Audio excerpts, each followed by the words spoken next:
All right, welcome back. We are on level 5 of lesson 3, drawing in Game Lab.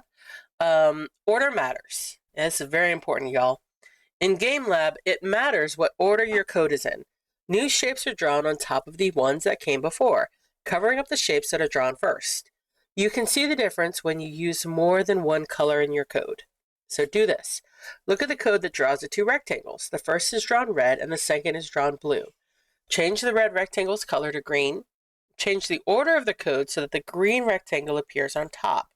Remember, you can always turn on the grid, which is right here, or hover with the mouse to help find the X and Y positions you want. So we're going to turn on the grid, and then we're going to run it.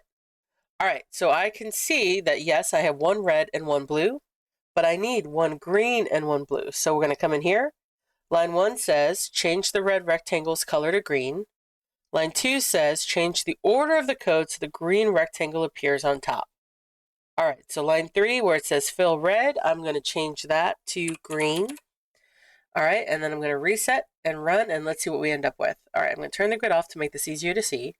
And we have the green in the right spot and the blue in the right spot, but they're not in the right order.